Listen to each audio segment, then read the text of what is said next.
Você conhece a passagem da cura de um paralítico no tanque de Betesda? Então consta lá do Evangelho de Jesus segundo João, capítulo 5, versículos de 1 a 15, quando um paralítico que havia 38 anos já no tanque de Betesda procurava, alguém que pudesse ajudá-lo a chegar ali nas águas, que conta a história do Evangelho, a narrativa do evangelista.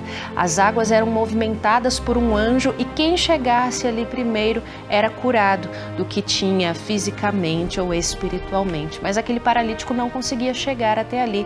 Jesus chegou e transformou a realidade de um homem, daquele homem. A partir disso, a Cristina Vilar, da cidade de São José dos Campos, São Paulo, trouxe uma pergunta aqui para a religião do terceiro milênio.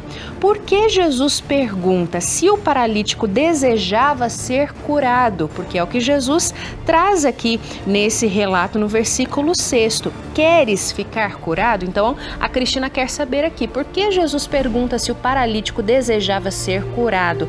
A passagem dá a entender que todos conheciam o problema que ele enfrentava. Jesus já sabia, mas ainda assim perguntou. Essa aqui é a pergunta, então, da Cristina, irmão Alain Mateus, pregador ecumênico da Religião Divina, com a gente hoje no Comando da Esperança. Deus está presente. Viva Jesus em nossos corações para sempre, Franciele Vitor, a você que está na sintonia da comunicação 100% Divino Mestre, e o agradecimento a Cristina por sua pergunta à Religião do Amor Universal.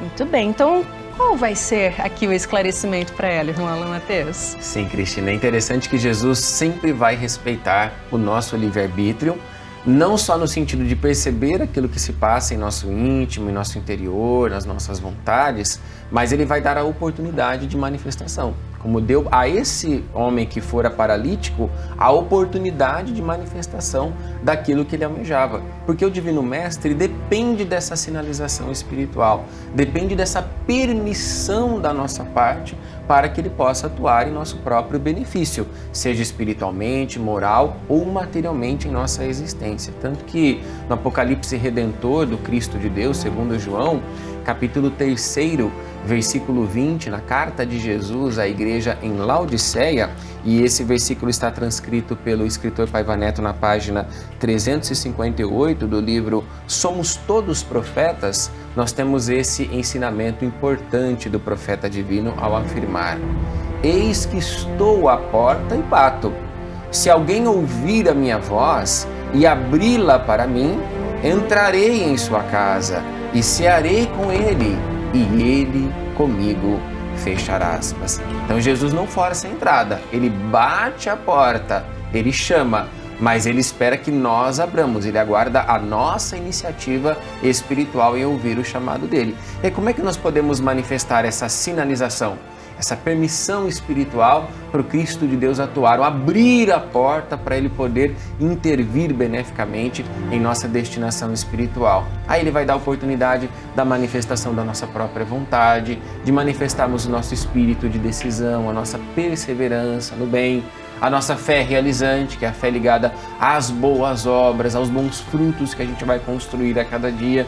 E aí nós vamos demonstrando a Jesus que nós queremos algo em nossa vida e que nós queremos a permissão dele para que a gente possa conquistar isso que vai ser benéfico para a nossa evolução espiritual e para tantas outras pessoas à nossa volta. Porque quando a gente vai analisar, inclusive essa passagem do Santo Evangelho de Jesus segundo João, no capítulo 5, versículos de 1 a 15, quando ele cura um paralítico no tanque de Betesda, que você fez referência, inclusive a Cristina faz referência na sua pergunta, a manifestação de fé e de interesse em ser curado não serviu apenas para a cura em si, ela serviu para os momentos posteriores, porque aquele homem que era paralítico, ele seria questionado: ah, mas você foi curado por quê? Por quem? Por que você está carregando o seu leito num dia de sábado? E ele poderia ter alegado: não, mas eu fui curado ao contragosto, né? E não, Jesus deu a oportunidade dele manifestar o interesse em ser curado.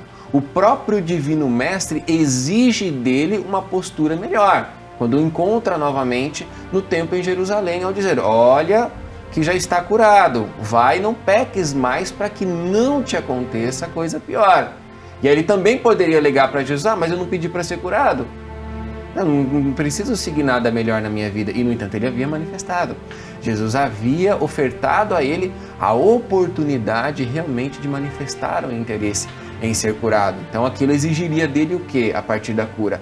Uma nova postura espiritual. Então, a oportunidade dele manifestar a sua vontade dada por Jesus e a qual o Divino Mestre oferta para todos nós indistintamente, ela não vai se restringir ao momento da cura, da superação, mas aos momentos posteriores e às responsabilidades novas que a gente vai adquirir a partir dali. Tanto que o irmão Paiva, no artigo Uso Responsável do Livre-Arbítrio, ele vai nos trazer esse importante esclarecimento, nos falando desse incentivo que Deus nos dá ao pensamento, ao espírito de decisão no bem e às responsabilidades espirituais advindas disso. Então, escreve o autor, abre aspas.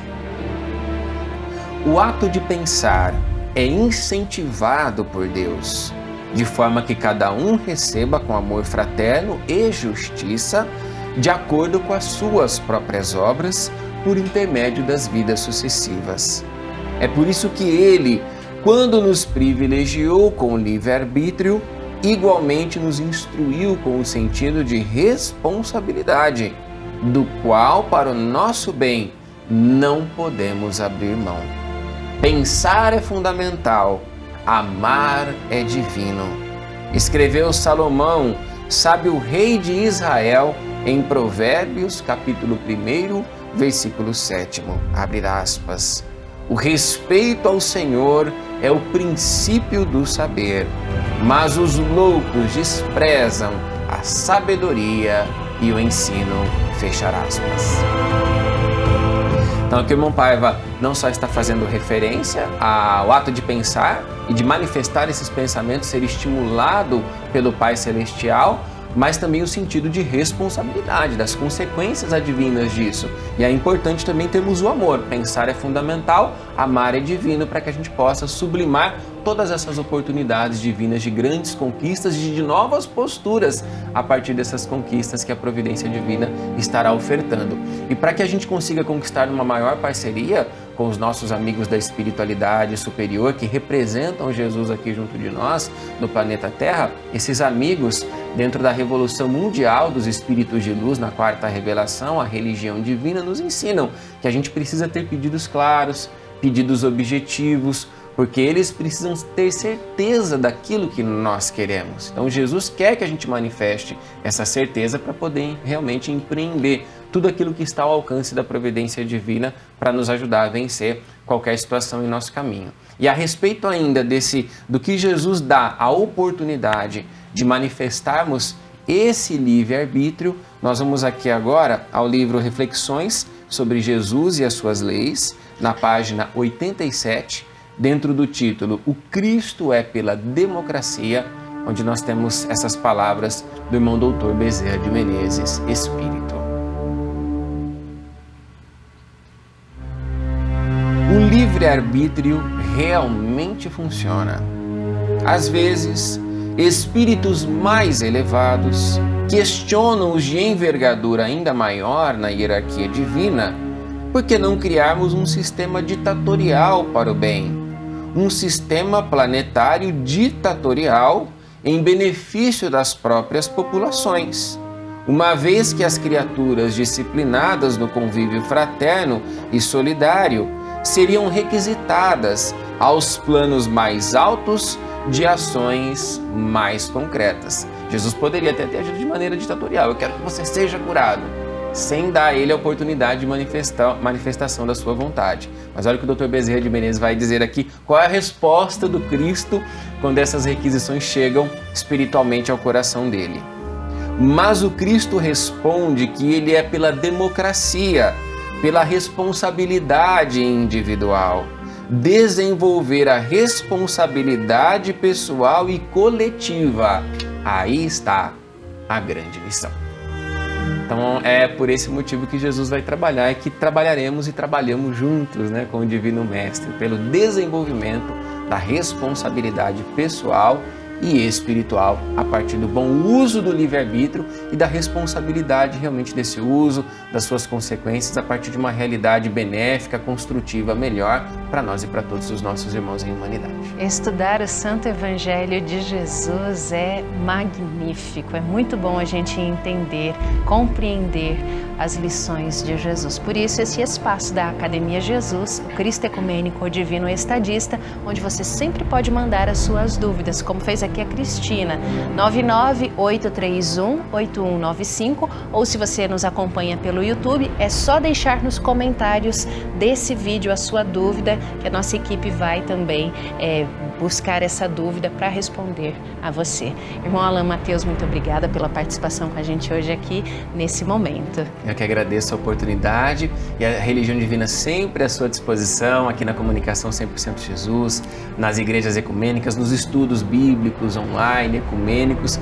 Para você saber o endereço da Igreja Ecumênica da Religião do Terceiro Milênio mais próxima, converse com a nossa equipe pelo WhatsApp, código 11 99 603 1330. Encerramos com esta saudação de paz e boa vontade ao seu coração. Deus está presente e viva Jesus em nossos corações para sempre!